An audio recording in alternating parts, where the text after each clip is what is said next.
And what seems surprising about this is that it's the UK arm of Mothercare that seems to be struggling, where elsewhere in the world it seems to be doing okay. There certainly is an international business of franchise models that is doing well. And I think that's down to the fact that there is a kind of cool Britannia still around this British idea of retail brands. And you see many other brands like Marks and Spencer's also successful internationally. But here is a different story. We've got huge competition from the drive of online and new brands entering the marketplace. And we've got these middle market brands that just haven't rejuvenated, haven't actually moved with the times to be a more attractive and good offer for the consumers out there. I mean, I don't think this had to be the case for Mothercare. I really don't. But I suppose it's difficult for a shop that specialises in the way that they do when you have so many other people in that same marketplace, when you can do your food shopping and also pick up clothes for children.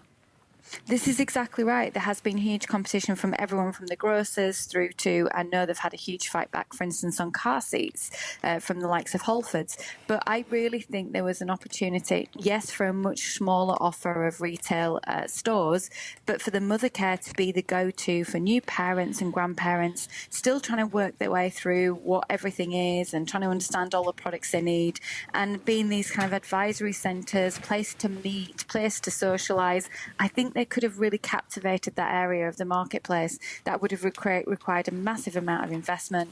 It would have needed a brand that was willing to reinvest in stores and the idea of the strategy. But I still think that could have been done. And what we see actually is that there's, because of very poor investment over the years and because of oversaturation in retail stores, these are reasons why the brands are failing. Well, can that change now? I mean, is there a saviour out there, do you think, who might have ideas like that? Or is this the end of the road, do you believe?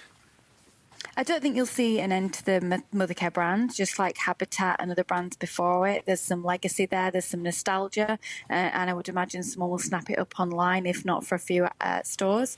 But I really feel that it can't, too much damage has been done, too much competition in the marketplace, and it had deteriorated too much over the years. People actually, when you went out to speak to consumers yesterday, thought that the brand had already either gone or actually that it was too expensive to even consider. So you've got to understand that sort of damage to the brand over the years.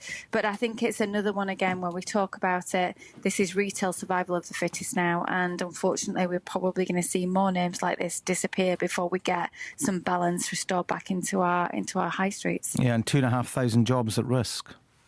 Oh, always. And this is the people who normally work the hardest in the organisation, front facing, have been given more responsibilities, less time to do it because of staff cuts and cost cuts. And actually, this is where brands like Mothercare need to reinvest. We need customer service advocates. We need better service in these stores. Kate Hardcastle, consumer and retail expert, thank you very much for your time this morning.